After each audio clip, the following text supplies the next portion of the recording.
ఏ నాయకుడికైనా సరే, ఏ పార్టీకైనా సరే చాలా ఒక అస్తవ్యస్తంగా ఉండే పరిస్థితులు. దీంట్లో వీటన్నిటిని తట్టుకొని దానికి ఎలాంటి ఆలోచన విధానం ఉండాలి ఆ వ్యక్తికి అని చెప్పడానికి ముఖ్యమంత్రి గారు ఒకసారి ఆలోచించాలి. పయ్యావుల కేశవ్ గారు ఆ రోజు బడ్జెట్ ప్రసంగంలో వారు చాలా బ్యూటిఫుల్ కోట్ చేస్తూ వెళ్ళారు. దాంట్లో ఒకటి రవీంద్రనాథ్ ఠాగూర్ గారు చెప్పింది, తాను నాటిన చెట్ల నీడలో తాను ఎప్పటికీ కూర్చోలేనని తెలిసిన భావితరాల కోసం చెట్లు నాటి వ్యక్తి జీవితం యొక్క నిజమైన విలువను అర్థం చేసుకున్నవాడు అన్ని విశ్వకవి రవీంద్రనాథ్ ఠాగూర్ గారి మాటల్ని ఇక్కడ ఆయన ఉటంకించారు అధ్యక్ష. ఇది వారిని ఎలా కంపేర్ చేశారంటే ఒక దూరదృష్టి, దక్షత, దార్శనికత ఉన్న గౌరవ ముఖ్యమంత్రి వారు చంద్రబాబు నాయుడు గారితో కంపేర్ చేసి చెప్పారు అధ్యక్ష. ఎందుకంటే మనకున్న పరిస్థితుల్లో ఉన్న పరిమితమైన వనరుల్ని, ఉన్న మానవ వనరులు ఎంత సమర్థవంతంగా వాడుకోవాలి అని అనటానికి ఆయన దూరదృష్టి, ఆయన పరిపాలన దక్షత, అలాగే ఆయన దార్శనికత ఈ రెండు ఈ బడ్జెట్లో చాలా స్పష్టంగా ఆయన గైడెన్స్ కానీ వారి పయ్యావుల కేశవ్ గారితో కలిసి వారు దీన్ని తీసుకొచ్చిన విధానం కానీ మనస్ఫూర్తిగా గౌరవ ముఖ్యమంత్రి గారికి మనస్ఫూర్తిగా ఈ సభ తరపున వారికి అభినందనలు తెలియజేస్తాను. అండ్ ఈ ప్రభుత్వం దూరదృష్టి, దక్షత, దార్శనికత ఉంటే గత ప్రభుత్వం ధ్వంసం, విధ్వంసం, విచ్ఛిన్నంతో కూడిన ప్రభుత్వం. ఒకసారి ఎట్లా చెప్పాలి బడ్జెట్ మనకి ఏమేమి ఉన్నాయో ఒకసారి మీకు ప్రజెంట్ చేయడానికి అధ్యక్ష. మనకు వాళ్ళు వదిలేసి వెళ్ళింది 9.74 లక్షల కోట్ల అప్పులు అధ్యక్ష. ఈ కూటమి ప్రభుత్వం 20 నెలలు పాలన సాధించింది ఏంటని చెప్పడానికి ఉదాహరణకి అంటే ఎలా ఉన్నారంటే వీళ్ళు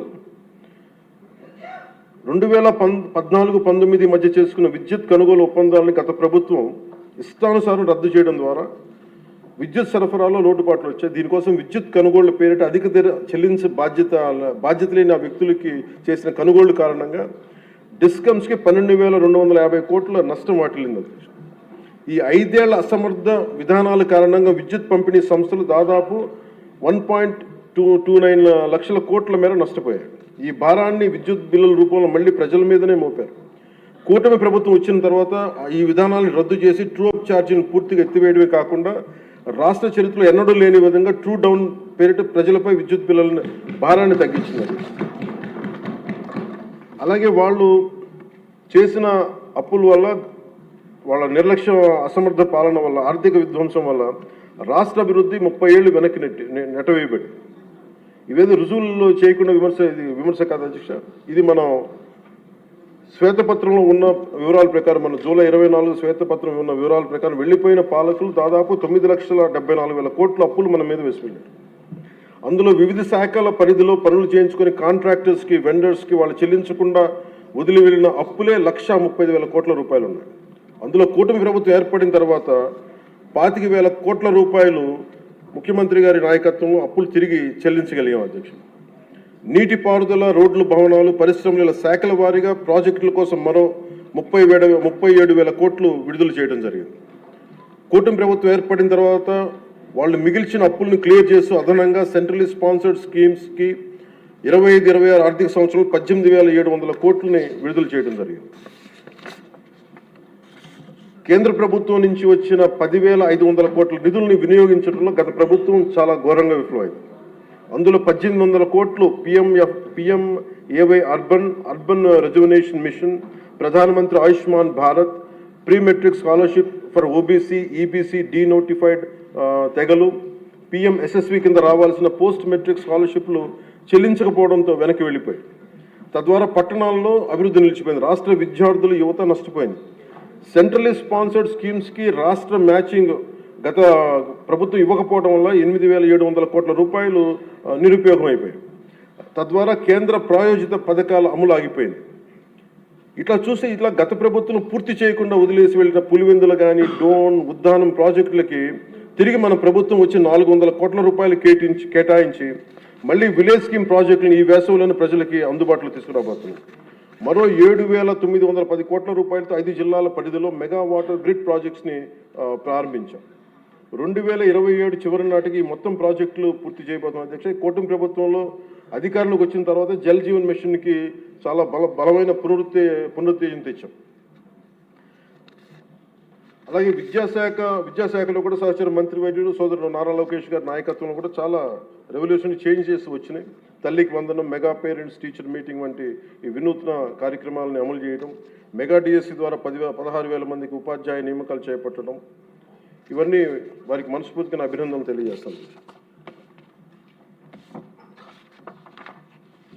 మీ దృష్టికి ముఖ్యంగా జల్ జీవన్ మిషన్ ప్రజలకి తీసుకురావడానికి సభకు కూడా దేశంలో ఉన్న ప్రతి మనిషికి శుద్ధమైన స్వచ్ఛమైన తాగునీరు అందించాలని గౌరవ ప్రధానమంత్రి శ్రీ నరేంద్ర మోదీ గారి సంకల్పం తీసుకొచ్చిన ఆయన ద్వారా వచ్చిన జల్ జీవన్ మిషన్ సైతం గత పాలకులు నిర్వీర్యం చేశారు.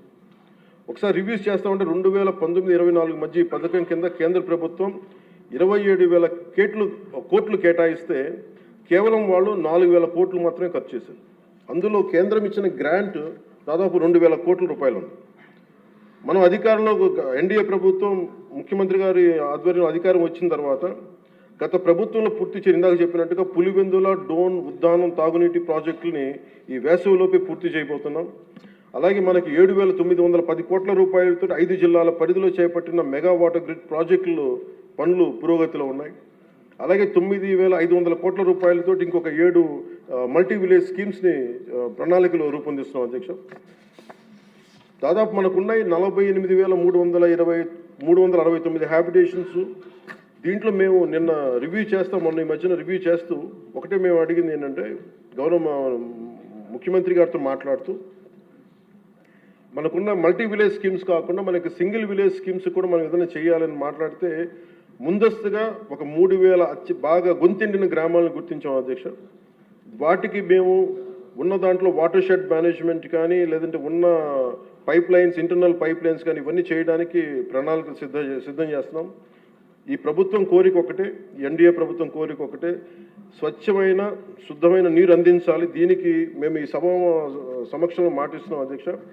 ప్రతి గ్రామానికి దీనికి నీళ్ళు అందిస్తాం. దీనికి ఇది ఈ 48,369 ఈ గ్రామాల్లో ముందస్తుగా ఈ 15 ఈ మల్టీ విలేజ్ స్కీమ్స్ కాకుండా ఇంకొక 3,000 గ్రామాలకి నీరు అందించాలని చెప్పి ఒక బలమైన సంకల్పంతో ముందుకెళ్తా ఉన్నాం.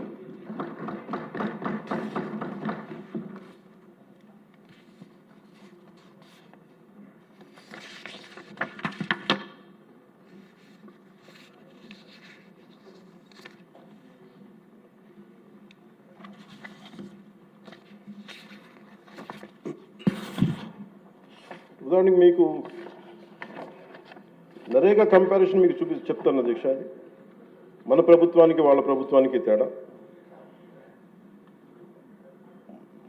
నరేగా పథకం కింద 2019-24లో వాళ్ళు ఖర్చు పెట్టింది ఈ సీసీ రోడ్లు కానీ బీటీ రోడ్లు కానీ మీకు తెలియజేస్తాను. ముందు సీసీ రోడ్లకి వాళ్ళు 610 కోట్లు ఖర్చు పెట్టి ఈ సీసీ రోడ్లకి బీటీ రోడ్లకి 5 సంవత్సరాల్లో వాళ్ళు 610 కోట్ల రూపాయలు ఖర్చు పెడితే ఎన్డీఏ ప్రభుత్వం వచ్చిన తర్వాత ఖర్చు పెట్టింది 3,853 కోట్ల అధ్యక్ష.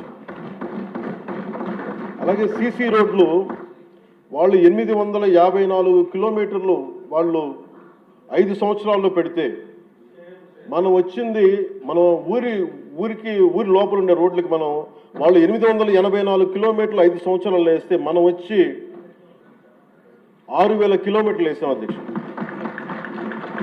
అలాగే బీటీ రోడ్లు 5 సంవత్సరాల్లో వాళ్ళు 239 కిలోమీటర్లు వేస్తే మనం 1,331 కిలోమీటర్లు వేసాం అధ్యక్ష. అలాగే ఆల్ స్కీమ్స్ మన రూరల్ డెవలప్మెంట్కి సంబంధించి వాళ్ళు మొత్తం పెట్టిన ఖర్చు అధ్యక్ష 5 సంవత్సరాలు వాళ్ళు పెట్టిన ఖర్చు 4,610 కోట్ల రూపాయలు అయితే మనం ఖర్చు పెట్టింది 11,506 కోట్ల రూపాయలు ఖర్చు పెట్టాం. సీసీ బీటీ రోడ్లు అన్నీ కలిపి 8,100 కిలోమీటర్లు వాళ్ళు 5 సంవత్సరాలు వేస్తే మనం ఇంకా 2 సంవత్సరాలు పూర్తి కాకుండానే 17,551 కిలోమీటర్ల రోడ్లని ఈ రోజున మనం పూర్తి చేయడం, అలాగే పర్మిషన్స్ ఇవ్వడం జరిగింది. ఇది మీకు ఎందుకు చెప్తున్నానంటే అధ్యక్ష, మనం నిజంగా కనుక చెయ్యాలి ప్రజలకి అనుకున్నప్పుడు గౌరవ ముఖ్యమంత్రి గారి ఆధ్వర్యంలో చాలా అద్భుతంగా రకరకాల దారులు వెతికాం. మనకి అప్పులు మిగిలిపోయినాయి, కష్టాల్లో ఉన్నాం, ఉన్న ఒక 100 కోట్లు ఎలా సర్దాలి, దేనికి ప్రయారిటైజ్ చేయాలని చెప్పి ఇది మా చిత్తశుద్ధి అంతా ఏంటంటే లాస్ట్ మైల్ జనానికి ఎలా అందించాలి అన్న ఒక తపన ఈ రోజున మనం ఇంత బలంగా ముందుకు తీసుకెళ్తాం అధ్యక్ష. అలాగే గ్రోత్ రేట్ ఆఫ్ ఆంధ్రప్రదేశ్ 2014-19 వచ్చినప్పుడు మనకి విడిపోయినా కానీ 13.50% మనకు ఉన్నప్పుడు, అదే 19-24 వచ్చేటప్పటికి 10.5% పడిపోయింది.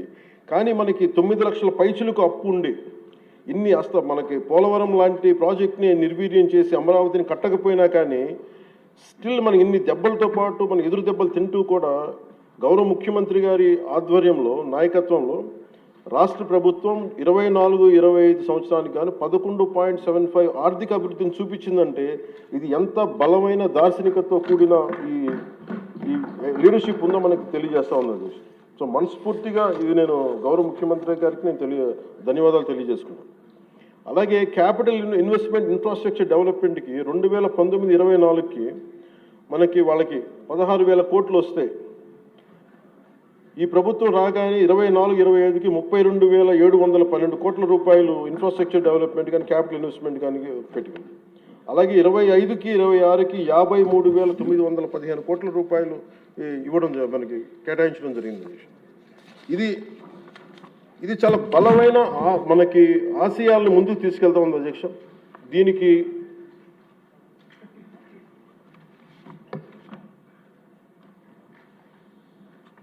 దీనికి మేము కోరుకుంటుంది కూడా ఈ అలయన్స్ చాలా బలంగా ఉండాలి అనేది నా ప్రజల సభ్యులందరికీ కూడా నేను నా ఆకాంక్షని, నా ఆశయాన్ని తెలియజేస్తాను. నేను ఎందుకు ఇంత తపన పడ్డాను, రాష్ట్ర విభజన జరిగినప్పటి నుంచి ఆంధ్ర రాష్ట్రం వెనుకబాటు పడిపోయింది, దీనికి ఎవరు ముందుకు తీసుకెళ్ళలేము అనుకున్న దాంట్లో నేను ఏమీ ఆశించకుండా 2014లో మన అలయన్స్ కోసం నేను కష్టపడ్డాను.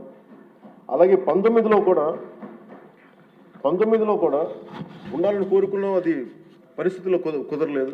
కానీ 24 వచ్చేటప్పటికి నేను పార్టీ పరంగా అన్ని తగ్గి అన్ని రకాలుగా ఎందుకు పెట్టానంటే, ఇది నేను పార్టీగా గెలవడం కంటే కూడా నేను ఇండివిజువల్గా సాధించడం కంటే కూడా నేను కోరుకుంది 5 కోట్ల మంది ప్రజల ఆకాంక్షల్ని, ఆశయాల్ని ముందుకు తీసుకెళ్లాలని నా తపన.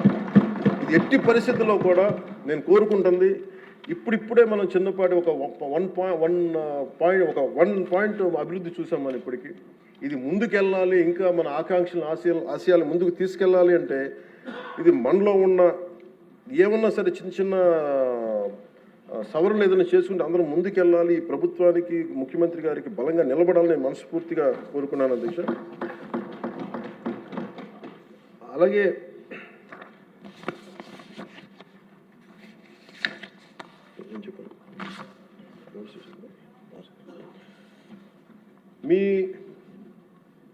మీ దృష్టికి ఒక కీలకమైన విషయం తీసుకురావాలి అధ్యక్ష. మన దేశంలో 140 కోట్ల ప్రజల భవిష్యత్తు నిర్ణయించే విధంగా భారత రాజ్యాంగాన్ని అమలు చేయడానికి, మరి ప్రజాస్వామ్యాన్ని పరిరక్షించడానికి రాజ్యాంగ నిర్మాతలు 3 ప్రధాన వ్యవస్థలను ఏర్పాటు చేశారు. వన్ ఇస్ శాసనసభ వ్యవస్థ, లెజిస్లేటివ్, ఎగ్జిక్యూటివ్ అండ్ జ్యుడిషియల్. ఈ 3 వ్యవస్థలు పరస్పర సమన్వయంతో ఎలాంటి ఆటంకాలు లేకుండా సమర్థవంతంగా పనిచేసినప్పుడే ప్రజాస్వామ్యం బలంగా నిలబడుతుంది. వీటిలో ఏ ఒక్క వ్యవస్థలోనైనా లోపాలు ఏర్పడితే ప్రజాస్వామ్య వ్యవస్థపై ప్రభావం చూపడం కాకుండా ప్రజలకి న్యాయం మరియు సేవలు చేయడంలో ఇబ్బందులు పెడతాం. ఇది ఎందుకు ప్రస్తావించానంటే అధ్యక్ష, ఈ మధ్య నేను మన గవర్నర్ గారిని కలవడం జరిగింది, అబ్దుల్ నజీర్ గారిని.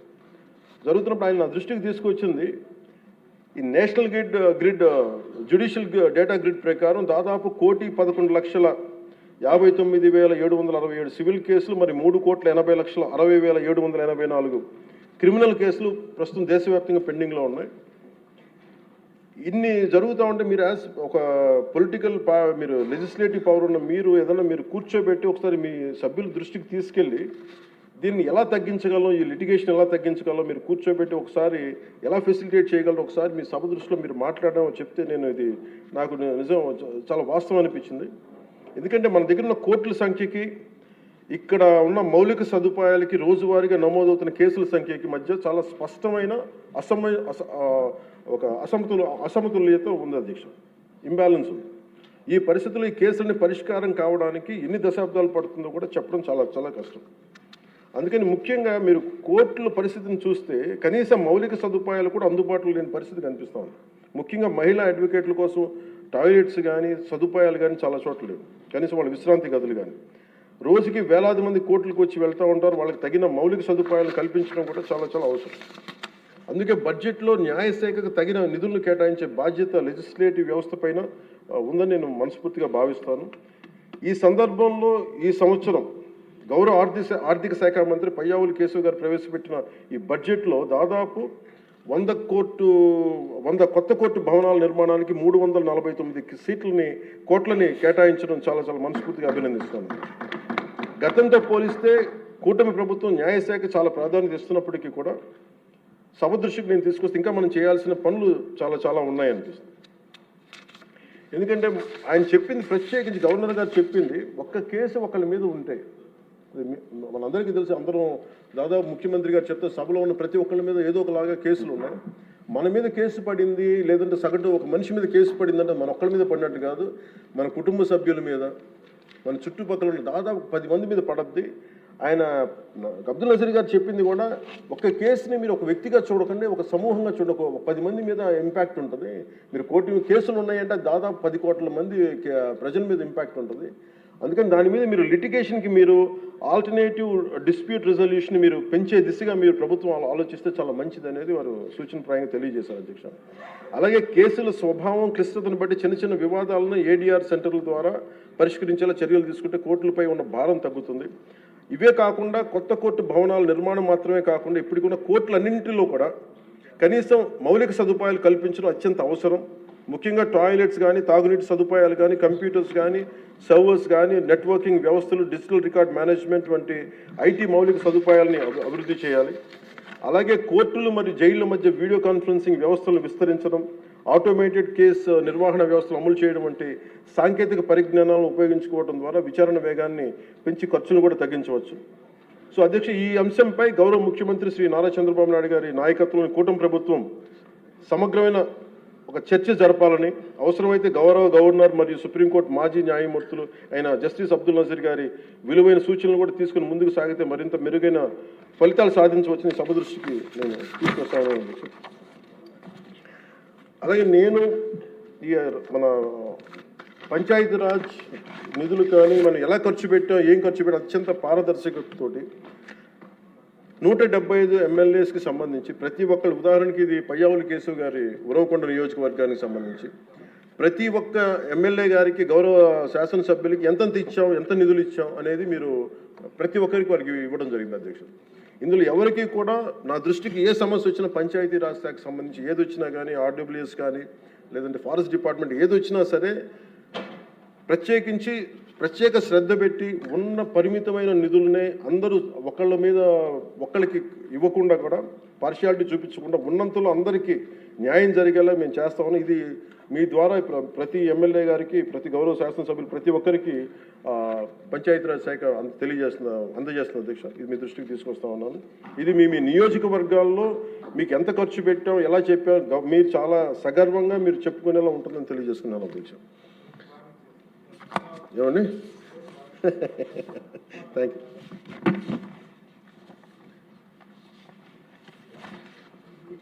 అలాగే అధ్యక్ష, వీళ్ళకి సంబంధించి అంటే నాకు సభ దృష్టికి, ఇంకా గౌరవ సభ్యులందరూ మాట్లాడతారు, నా సభ దృష్టికి నేను తీసుకురాగలిగేది,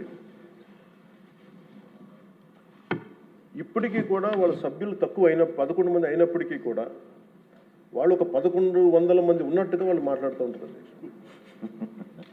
అంటే ఇది మనం ఎందుకనంటే వాళ్ళు చెప్పిన దాన్ని చాలా బలంగా నమ్ముతారు. మనం చేసే పనులు మనం చెప్పుకోలేం, మనం చేయడానికి సంకోచిస్తున్నాం ఏంటో తెలియదు. కానీ వాళ్ళు చూడండి, ఇందాక నేను చెప్పింది మీకు, when we are irresponsible, our NDA alliance is so responsible, reliable and reasonable government, while they are irrational, irresponsible and abusive group. వీటన్నిటి మధ్యలో మనం కూర్చోబెట్టి మనం ఏదైనా మాట్లాడాలి అంటే మనందరం కూడా ఒక ఏకాభిప్రాయం మీద ఒక ఏకత్వం ఉండాలి అనేది నేను మనస్ఫూర్తిగా సభ్యులందరినీ కూడా నేను కోరుకుంటా ఉన్నాను. అంటే వాళ్ళు చూడండి, ఆర్టికల్ 21 కాన్స్టిట్యూషన్ ఆఫ్ ఇండియాలో protection of life and personal liberty మాట్లాడితే మేబీ వాళ్ళు ఏమనుకున్నారంటే endangering others life, violating their liberty must be fundamental right అనుకుంటున్నారు వాళ్ళు. ఇది మనం కరెక్ట్ చేయాలి. అలాగే ఆర్టికల్ 19లో 1A all citizens have the right to freedom of speech and expression అంటే వాళ్ళు ఏమనుకున్నారంటే for them it is right to abuse others అనుకున్నారు. ఇవన్నీ కరెక్ట్ చేయాలంటే మటుకు మనం చాలా బలంగా మనలో మనం ఎలాంటి పొరపక్షాలు లేకుండా మనలో మనకి ఎలాంటి గొడవలు లేకుండా ఉంటే తప్ప ఇలాంటి అబ్యూజివ్ వ్యక్తుల సమూహాన్ని మనం ఎదుర్కోలేము అధ్యక్ష. కల్తీలు వాళ్ళే చేస్తారు, వాళ్ళే బూతులు తిడతారు. ఎలా ఉంటుందంటే హిందీలో చెప్తారు, ఉల్టా చోరు కొత్త వాళ్ళు కూడా అంటే దోపిడీలు చేసే దొంగ పోలీసు వస్తే పోలీసుని దొంగ అని అరిచాడు.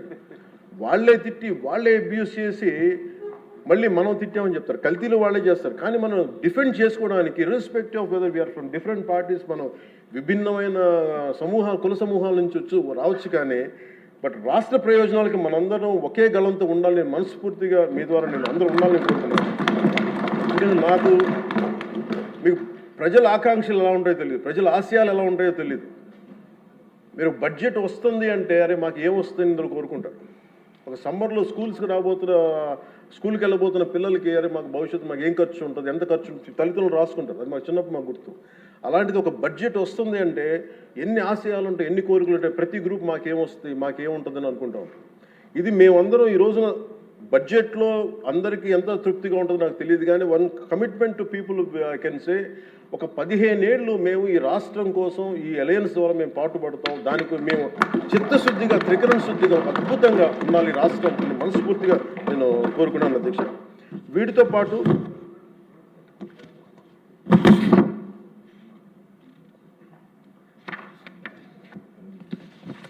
నేను ఒకటి మీ దృష్టికి తీసుకొస్తా ఉన్నాను. బడ్జెట్ లాంటివి అద్భుతంగా చేయడానికి వ్యవసాయానికి సంబంధించి కావచ్చు, లేదంటే అన్ని రంగాలకు సంబంధించి కావచ్చు, పయ్యావుల కేశవ్ గారు ఉన్నారు, అచ్చెన్నాయుడు గారు ఉన్నారు, గౌరవ ముఖ్యమంత్రి గారు ఉన్నారు, అపారమైన అనుభవంతో ఉన్న సభ్యులు ఉన్నారు. ప్రజలు మన నుంచి ఆశిస్తున్న అధ్యక్ష, గొడవలు లేకుండా ఈ అలయన్స్ బలంగా ఉండాలండి. మనం తెలియచేయాల్సింది ఏంటంటే, ఏ ఒక్క ఎమ్మెల్యే ఈ సభలో అడుగు పెట్టాలన్నా అన్ని కులాలు అన్ని మతాలు సపోర్ట్ చేయందే, ఎంతో కొంత ఓటు వేయందే ఇక్కడికి రారు. కానీ ఈ మధ్యన పరిస్థితులు ఎలా ఉన్నాయంటే, బయట ప్రత్యేకించి వీళ్ళు చేస్తున్నది, వాళ్ళు ఎలా మాట్లాడుతున్నారంటే ఇష్టం వచ్చినట్టుగా తిట్టేసి కులాలు వెనక దాక్కున్నారు. అది మటుకు ఎందుకంటే నేను ఒక భారత రాజ్యాంగం నేను నమ్ముతున్నాను పెట్టినప్పుడు I'm beyond cost, creed and religion. అది ప్రతి శాసనసభ్యుడి తాలూకు అది ఓత్ అధ్యక్ష.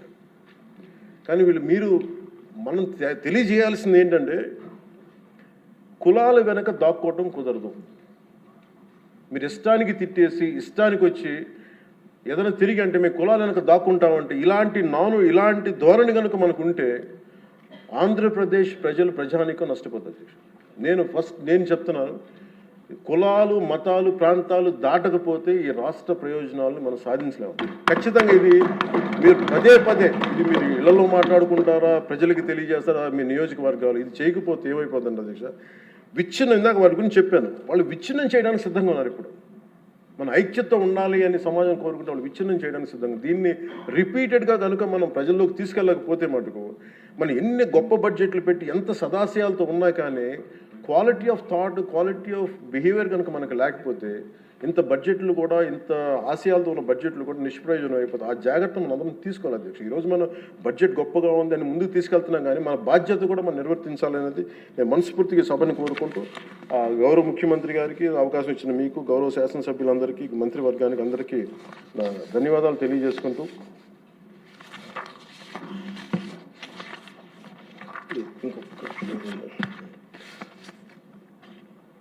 పర్యాటక రంగాన్ని ప్రత్యేకించి దుర్గేష్ గారి ఆధ్వర్యంలో 20,000 కోట్లు పెట్టుబడులు ఆకర్షించాం. తద్వారా 50,000 మందికి ప్రత్యక్షంగా పరోక్షంగా ఉపాధి అవకాశాలు లభించనున్నాయి. అలాగే గౌరవ సివిల్ సప్లైస్ ఆహార పౌర సరఫరాల శాఖ బాధ్యతలు నాదెండ్ల మనోహర్ గారు స్వీకరించిన తర్వాత గత ప్రభుత్వంలో హెచ్చుమీరిన రేషన్ మాఫీ ఆగడాలను అడ్డుకట్టు వేయాలని నిర్ణయించుకున్నారు. అన్నం పెట్టే రైతులు గత ప్రభుత్వం మిగిల్చి వెళ్లిన ధాన్యం బకాయిలు 1,674 కోట్లు చెల్లించారు.